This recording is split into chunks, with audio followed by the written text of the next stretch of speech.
दोस्तों, आसमान में चमकते और टिमटिमाते ये तारे कितने सुंदर लगते हैं। बचपन में इन्हीं को देखकर कभी ना कभी हमें ये ख्याल जरूर आता था कि हम भी एस्ट्रोनॉट्स बनेंगे और तारों पर जाएंगे। पर ये तारे असल में किस हद तक खतरनाक है इसका आपको अंदाजा भी नहीं है। अगर कोई तारा फट जाए तो वो कितना ज्यादा एक्सप्लोसिव और रेडिएटिव हो सकता है ये आपकी इमेजिनेशन से भी परे है। देन जस्ट सपोज करिए कि क्या हो अगर धरती के बहुत ही नजदीक एक स्टार बर्स्ट हो जाए तो हेलो गाइस, मैं हूं कौशिक और आज हम लोग जानने वाले हैं कि क्या हो अगर एक सुपरनोवा धरती के बेहद ही नजदीक में हो जाए तो। हमारे सोलर सिस्टम का सबसे इंपॉर्टेंट एलिमेंट है सूरज और वो भी एक स्टार है। धरती से सूरज की दूरी 151.82 मिलियन किलोमीटर्स है और अगर इसे लाइट ईयर्स में चेंज करें तो ये निकलेगा कुछ 0.00001604 लाइट ईयर्स। लाइट ईयर्स के मेजरमेंट से देखें तो कितना कम लगता है, राइट? पर अब चलते हैं धरती से खरबों किलोमीटर्स दूर, जहां पर हमें मिलता है proxima centauri and this is the closest star to अर्थ।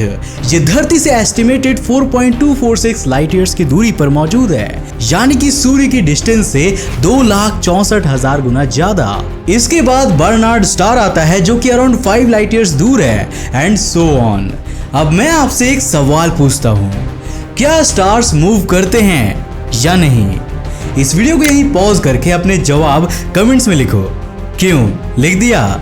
अगर जवाब लिख दिया हो तो आंसर की बारी है और इसका जवाब है हाँ।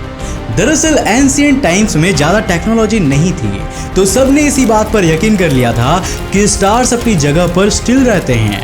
पर भविष्य में इस बात का खुलासा हुआ कि स्टार्स कॉन्स्टेंटली मूव करते रहते हैं, बस वो हमारी आंखों से इतनी ज़्यादा दूरी पे होते हैं कि हम उनके मूवमेंट को नोटिस नहीं कर पाते हैं।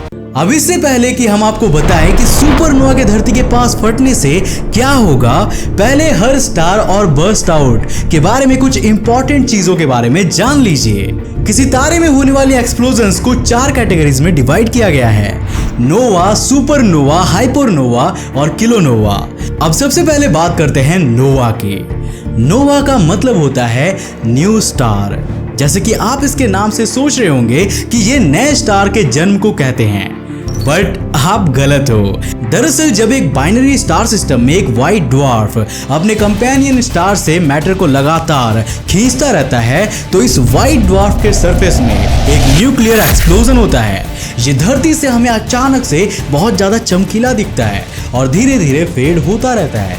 इस एक्सप्लोजन के दौरान दोनों ही स्टार्स डिस्ट्रॉय नहीं होते हैं और एक बाइनरी स्टार सिस्टम में ऐसे नोवास कई बार हो सकते हैं। अब अगर नोवा के बारे में जानकर आपको ये काफी सुनहरा सा लग रहा है तो अब आप जानो सुपरनोवा के बारे में। Supernova, the biggest explosion ever seen by the humans. इसकी कुछ तस्वीरें नासा को मिली थी और ये सुपरनोवा ही हमारी आज की हाईलाइट है। जब कोई मैसिव स्टार अपने एवोल्यूशन के फाइनल स्टेज में होता है तब वो एक्सप्लोड कर जाता है और वो एक्सप्लोजन्स बहुत ही ज्यादा ल्यूमिनस और मैसिव होता है। ये एक्सप्लोजन्स नोवा से कई गुना ज्यादा चमकीला और डिस्ट्रक्टिव होता है और इसीलिए इसे हम कहते हैं द सुपरनोवा। अब आपने द रेड जायंट थ्योरी के बारे में तो सुना ही होगा। आज से करीब 5 अरब साल बाद हमारा सूरज अपने आकार में काफी ज्यादा बड़ा हो जाएगा और लाल रंग का हो जाएगा, जिसे हम रेड जायंट स्टेट कहते हैं। और इसके बाद हमारा सूरज भी सुपरनोवा एक्सप्लोजन के साथ अपने अंदर के सारे मैटर को अंतरिक्ष में बिखेर देगा और बच जाएगा केवल इसका एक छोटा सा कोर, जिसे हम व्हाइट ड्वार्फ कहते हैं। लेकिन हमारे सूरज से कई गुना बड़े मैसिव स्टार्स सुपरनोवा के बाद न्यूट्रॉन स्टार या फिर ब्लैक होल में तब्दील हो जाते हैं। चलिए अब बाकी के बचे 2 के बारे में भी जनरल नॉलेज के लिए जान लीजिए। Hypernovas are way more destructive than supernova. Supernova में एक स्टार ब्लास्ट करता है लेकिन हाइपरनोवा में 2 बाहुबली भिड़ते हैं। जब एक बहुत ही बड़ा स्टार एक रोटेटिंग अलाइव ब्लैक होल से कोलिजन करता है तब बूम, और वो फेनोमेनन कहलाता है हाइपरनोवा। ये कोर लेवल कोलिजन होता है जो कि यूनिवर्स में सबसे सुप्रीम डिस्ट्रक्टिव कोलिजन में से एक माना जाता है। जब ये दोनों भिड़ते हैं तो दोनों के ही एरिया से एक straight line of light emit होती है। कुछ इस तरह से। इसके बाद इनके कोलिजन पॉइंट से एक एक्रीसेंट डिस्क फॉर्म होती है, जिसकी वजह से इसकी ब्राइटनेस को कई लाइट ईयर्स दूर से भी देखा जा सकता है। ये धमाका 50 करोड़ मेगाटन TNT के बर्स्ट आउट होने से भी ज्यादा डेंजरस होगा। Hypernova is one of the dangerous explosions in the universe. लेकिन इन सब का बाप है किलोनोवा। किलोनोवा तब अकर होता है जब दो न्यूट्रॉन स्टार या एक न्यूट्रॉन स्टार और एक सुपरमैसिव ब्लैक होल आपस में कोलाइड करते हैं। The biggest known explosion of the universe, gamma ray burst होने के दौरान भी kilonova does takes place. Neutron star वो स्टार्स होते हैं जो न्यूट्रॉन से बने हुए होते हैं, and they are also known as the most dense thing physically possible। जब ऐसी कोई चीज किसी सुपरमैसिव ब्लैक होल से टकराएगी तो क्या रिजल्ट आएंगे ये आप खुद ही इमेजिन कर सकते हैं। ये सभी धमाके एक से बढ़कर एक होते हैं और ये धरती से काफी ज्यादा दूर होते हैं, तभी तो हम यहाँ पर सुरक्षित भी रह पाते हैं। पर क्या हो अगर एक सुपरनोवा धरती के बिल्कुल पास में एक्सप्लोड हो जाए तो? साइंटिस्ट के अकॉर्डिंग सुपरनोवा अगर धरती से 50 से 100 लाइट ईयर्स या फिर उससे ज्यादा दूरी में हो तो उससे धरती पर कोई भी असर नहीं पड़ेगा। अगर 50 से 75 लाइट ईयर्स पर भी कोई सुपरनोवा एक्सप्लोजन होता है तो वो इतना मेजर थ्रेट नहीं है, पर अगर उस रेंज के भी अंदर ये धमाके हुए तो धरती खतरे की घंटी में आ सकती है। अब तक की ह्यूमन हिस्ट्री में जो अर्थ के सबसे क्लोजेस्ट सुपरनोवा को ऑब्जर्व किया गया है वो था SN 1054, जो अर्थ से तकरीबन 6500 लाइट ईयर्स दूर देखने को मिला था। इसके रेमिनेंट को आज हम क्रैब नेबुला के नाम से भी जानते हैं। इस सुपरनोवा को 4 जुलाई 1054 में पहली बार ऑब्जर्व किया गया था और इसके रिकॉर्ड्स हमें कई एंशिएंट चाइनीज और जापानीज लेखों में देखने को मिलते हैं। धरती से इतने दूर होने के बावजूद भी उस समय के लोगों ने इसे करीब 23 दिन और 650 रातों तक आसमान में साफ साफ देखा था। अब इससे आप ये समझ ही सकते हो कि ये इवेंट कितना ज्यादा ब्राइट होगा। अब अगर इतनी ज्यादा दूर होने के बावजूद ये अपना असर दिखा सकता है तो अगर इसे और ज्यादा क्लोज ले आया जाए तो ये क्या तबाही मचाएगा, जरा सोचिए। अब अपने आगे के सिनेरियो के लिए हमें किसी तारे को हलाल करना होगा, तो चलिए सबसे पहले वाले खिलाड़ी प्रॉक्सिमा सेंटोरी को ही बलि का बकरा बना देते हैं। उससे पहले आपको साइंस बता देता हूँ।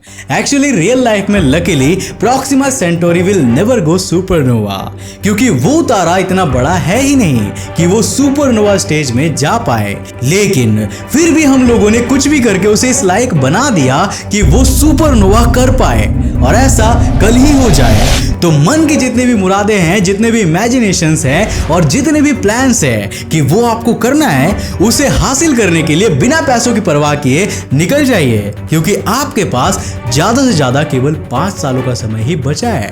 इससे ज्यादा किसी के पास भी नहीं है, क्योंकि उसके बाद सुपरनोवा की शक्तियां हमारी धरती तक पहुंच जाएंगी। अब जैसे ही ये सुपरनोवा होगा, इसकी ब्राइटनेस हमें कुछ ही समय बाद आकाश में देखने को मिलेंगे, और यकीन मानिए ये नज़ारा बहुत ही खूबसूरत होगा। अब आपके दिमाग में ये सवाल आ रहा होगा कि अगर ये यहाँ से कुछ 4.2 लाइट ईयर्स दूर अकर होगा तो इससे हमें डरने की क्या बात है भाई? Well, when a supernova happens, it releases radiations as nothing else। इतनी ज्यादा रेडिएशन कि आप कंपेयर भी नहीं कर सकते। और अगर ऐसा 10 लाइट ईयर्स के डिस्टेंस में हुआ तो उसका अर्थ को अफेक्ट करना तो तय है। अगर ऐसा सच में हुआ तो जब भी सुपरनोवा की पहली वेव अर्थ को हिट करेगी, उसे एक हिट से ही अर्थ की पूरी ह्यूमैनिटी मास एक्सटिंक्शन का सामना करेगी, यानी कि एक ही हिट से पूरी मानव सभ्यता खत्म हो जाएगी।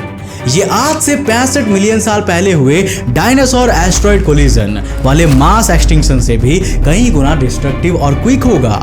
हाइपोथेटिकली अर्थ की मैग्नेटिक फील्ड वैनिश हो जाएगी, जिसकी वजह से इसका एटमॉस्फेयर भी खत्म हो जाएगा। इस वेव के केवल हिट करने से ही धरती का पूरा अर्बनाइज्ड आर्किटेक्चर मिट्टी में मिल जाएगा। पॉसिबली शायद अर्थ की सभी वॉल्केनोज एक ही समय पर एक्सप्लोड हो जाए। धरती पर इस समय जितने भी पानी मौजूद है वो सब अंतरिक्ष में चला जाएगा, क्योंकि एक तो इस सुपरनोवा की एनर्जी अफेक्ट करेगी और दूसरा यहाँ पर अब कोई भी एटमॉस्फेयर नहीं होगा, जिससे रेडिएशन वेव्स डायरेक्टली वाटर को हिट करने लगेंगे और ये तेजी से वेपोराइज होकर स्पेस में जाने लगेगा। धरती की सरफेस पर जितना भी वेजिटेशन होगा वो सभी एट ए टाइम खत्म हो चुके होंगे। धरती पूरी तरह से खत्म हो जाएगी और ये ठीक उसी तरह से दिखने लगेगी जैसे आज से लगभग 4 बिलियन साल पहले दिखती थी, बिल्कुल एक रेड प्लैनेट की तरह, जिसको स्पेस से देखने पर ऐसा ही महसूस होता है जैसे यहाँ पर सिर्फ और सिर्फ लावा ही बह रहा हो।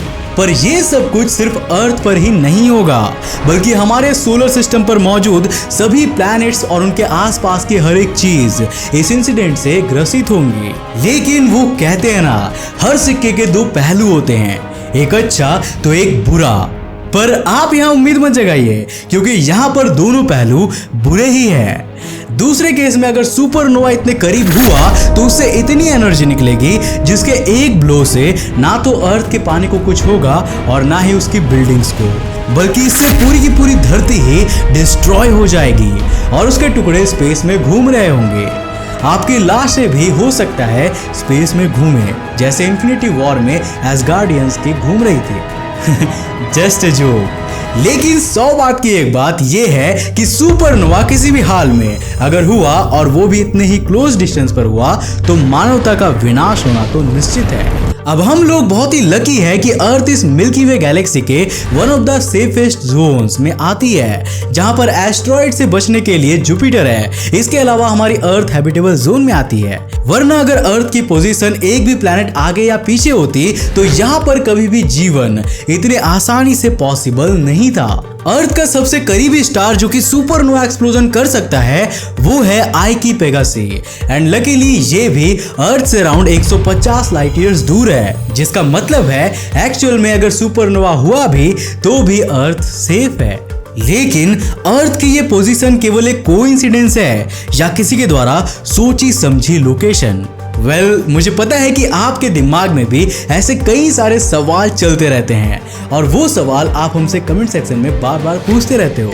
तो आपके अंदर की इसी क्यूरियोसिटी को देखते हुए हम आपके लिए लेकर आने वाले हैं Q&A सीरीज का एपिसोड 4। तो पता है ना आपको आगे क्या करना है? आपको हमारे इंस्टाग्राम हैंडल अंतरिक्ष_TV पर जाना है और वहां पर आपको एक पोस्ट मिलेगा।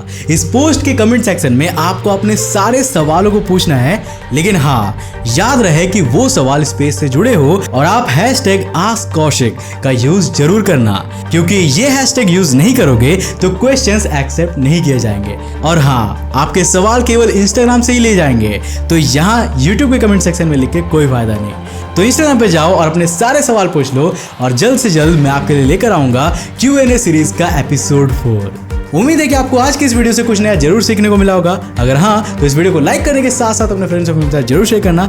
अगर आप नए हो इस चैनल पर तो ऐसे इंटरेस्टिंग वीडियोस के लिए इस चैनल को सब्सक्राइब करने के साथ साथ नोटिफिकेशन बेल को बंद कर देना ताकि आप देख सको हमारे वीडियो सबसे पहले। तब तक के लिए बाय, जय हिंद।